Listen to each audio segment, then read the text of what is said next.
What's the meaning of ass?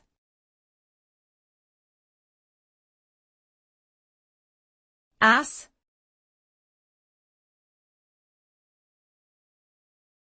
Ass?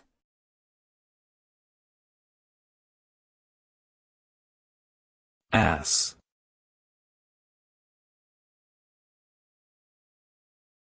Ass.